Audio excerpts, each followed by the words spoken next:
अगर मैं आपसे सवाल करूं कि आप घर में कितनी देर पढ़ते हैं तो आपके पास इसका कोई रीजनेबल आंसर नहीं होगा। कुछ स्टूडेंट्स घर पर पढ़ना पसंद करते हैं और कुछ दूसरी जगहों का इंतखाब करते हैं, जैसा कि लाइब्रेरी वगैरह। जब बात स्कूल ब्रेक या मिड टर्म सेमेस्टर ब्रेक की हो तो आपका ज्यादातर टाइम घर ही गुजरता है। घर रहकर पढ़ना किसी नेमत से कम नहीं होता, लेकिन एट द सेम टाइम ये आपके लिए चैलेंज भी बन जाता है, क्योंकि बहुत सारी डिस्ट्रैक्शन घर में हमें आसानी से अपना शिकार बना लेती है। Internet, mobile phone, too much food consumption, TV और आपके बहन भाई, ये वो चंद चीजें हैं जो आपको डिस्ट्रैक्ट करती हैं। घर में होने का फायदा ये होता है कि आप अर्ली मॉर्निंग उठकर कुछ भी कर सकते हैं जो आप करना चाहते हो, लेकिन अगर आपने दिन भर अहम टास्क नहीं किए तो फिर आपका दिन बेसूद रहा है। घर में रहकर आपके पढ़ने के सफर को आसान बनाने के लिए हम आपके साथ कुछ ऐसी टिप्स शेयर करने जा रहे हैं जिनसे आप अपनी असाइनमेंट और टेस्ट आखिरी मिनट में तैयार करने से बच सकते हैं। तो चले फिर देर किस बात की, शुरू करते हैं। Number 1, create a study space.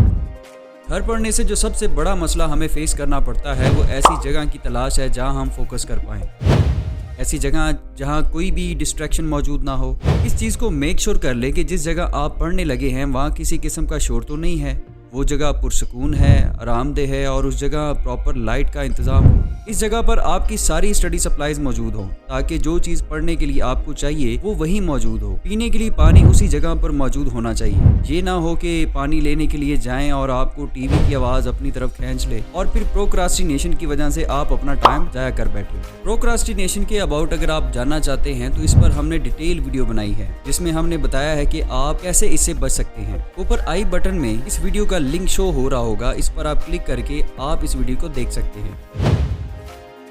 घर रहकर आप इतनी ज्यादा पुरसकून हो जाते हैं कि आप पढ़ने के लिए भी बेड और सोफा प्रेफर करते हैं। स्टडी करने के लिए ये अप्रोच बहुत ही गलत है। इस तरह पढ़ने की शुरुआत तो बैठकर होती है, लेकिन कुछ देर बाद आप सोने वाली पोजीशन में आ जाते हैं और यहीं पढ़ने की कहानी भी खत्म हो जाती है। स्टडी के लिए प्रॉपर चेयर और टेबल का इंतजाम करें। चेयर पर बैठकर पढ़ने से आप ऐसे पोस्चर में आ जाते हैं जो आपको एक्टिव रखता है और आप फोकस कर पाते हैं, जबकि बेड और सोफा पर आपका पोस्चर ऐसा होता है जो आपको रिलैक्स करने पर मजबूर करता है। इस पोस्चर से आपकी कमर और गर्दन में दर्द हो सकता है। इस वजह से स्टडी करने के लिए चेयर का इस्तेमाल करें।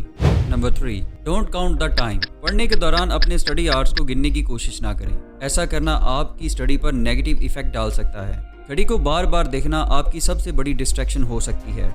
एक दफ़ा जब आप पढ़ना शुरू कर दें तो फिर टाइम को भूल जाएं। आपका सारा ध्यान आपके टॉपिक की तरफ होना चाहिए।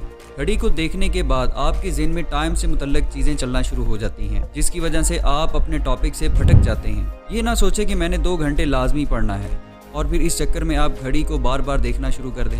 समझदारी से टाइम को यूज़ करें और आपका टारगेट ये हो कि जो असाइनमेंट आपने शुरू की है उसको पूरा करना है। इससे आपका सारा फोकस एक ही टास्क पर होगा और आप काम के ख़त्म हो जाने पर देखेंगे कि टाइम तो उससे भी थोड़ा लगा है उस असाइनमेंट को मुकम्मल करने में जितना कि आपने सोचा था। Number 4, make your own study plan. घर पढ़ने का सबसे बड़ा फ़ायदा ये होता है कि आप अपनी सहूलत के लिहाज से अपना टाइम टेबल सेट कर सकते हैं और अपने स्टडी प्लान को जैसे चाहें ऑर्गेनाइज कर सकते हैं। किस टाइम आपको कौन सा सब्जेक्ट पढ़ना चाहिए या कौन सा पढ़ना चाहते हैं, इसका मुकम्मल इख्तियार आपको होता है। तो फिर सबसे पहले जो असाइनमेंट आपके कॉलेज या यूनिवर्सिटी में चेक होनी है उसको पहली फुर्सत में कर लें। यकीन करें ऐसा करना आपको आखिरी वक्त में जल्दी सारा कुछ निपटाने से बचा सकता है। कुछ स्टूडेंट सुबह जल्दी उठकर पढ़ने को प्रेफर करते हैं और कुछ सारी रात उल्लुओं की तरह पढ़ते रहने को तरजीह देते हैं, लेकिन ये ज़रूरी नहीं है। आप 24 घंटों में से वो टाइम स्लॉट सेलेक्ट करें जिसमें आपकी प्रोडक्टिविटी ज़्यादा हो। वो टाइम कोई सा भी हो सकता है, ये आपने खुद देखना है। ख्याल इस बात का रखना है कि आप लगातार ना पढ़ें बल्कि छोटे छोटे स्टडी सेशन बना के पढ़ें।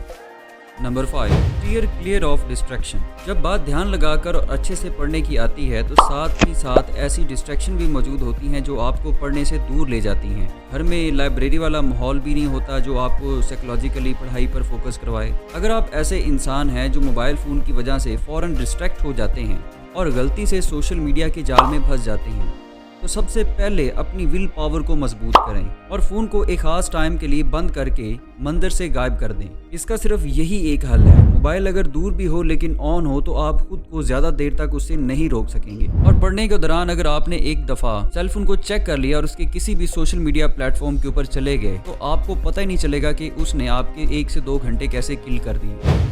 Number 6, take notes. घर पढ़ते हुए जो चीज समझ ना आए उसके ऑनलाइन लेक्चर देखें और उस टॉपिक के अबाउट इंटरनेट से सर्च कर लें। ऑनलाइन लेक्चर लेते वक्त अपने पास स्टिकी नोट्स या फिर कोई पेज लाजमी रखें और अहम बातों को उस पर नोट करते जाएं। Number 7, make your study interesting. अगर आप घर में इफेक्टिवली पढ़ना चाहते हैं तो आपको अपनी स्टडी को दिलचस्प बनाना होगा और एक दफ़ा आपने अगर ऐसा कर लिया तो यकीन मानिए आपको पढ़ने में ना सिर्फ मज़ा आएगा बल्कि आप डेडिकेशन से पढ़ेंगे। इसमें स्टडी को इंटरेस्टिंग बनाने के लिए आप म्यूजिक का इस्तेमाल कर सकते हैं। पढ़ते वक्त आप म्यूजिक लगाकर पढ़ेंगे तो ये आपको कंसंट्रेट करने और सारा ध्यान एक चीज की तरफ करने में मदद देगा। जी हाँ, आपने बिल्कुल ठीक सुना। साइंटिफिकली ये बात साबित है कि ऐसा करने से आपकी कंसंट्रेशन पावर इंप्रूव होती है। लेकिन यहाँ एक शर्त है, म्यूजिक का मतलब वो नहीं जो आप समझ रहे हैं, यानी म्यूजिक का मतलब गाना नहीं है, बल्कि ऐसे ट्रैक हैं जिनके अंदर सिर्फ फोकस और मेडिटेशन लेवल का म्यूजिक मौजूद होता है। और इसके लिए यही सर्च टर्म आप इंटरनेट पे इस्तेमाल कर सकते हैं। अगर आप गूगल पे फोकस और मेडिटेशन म्यूजिक लिखेंगे तो ऐसी काफ़ी ज़्यादा प्लेलिस्ट आपके सामने आ जाएंगी जो कि आपको फोकस और कंसंट्रेट करने में मदद देंगी।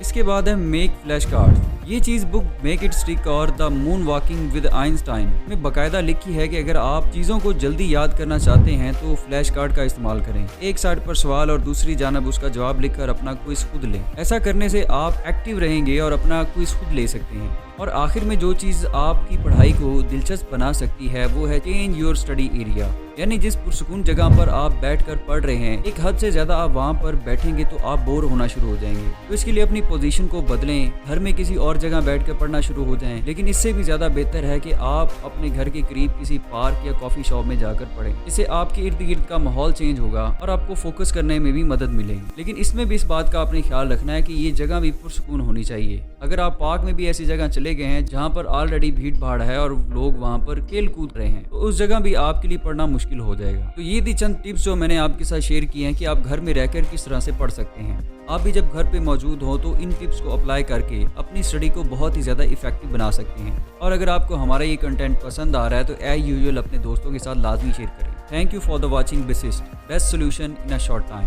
सी you in to the next video.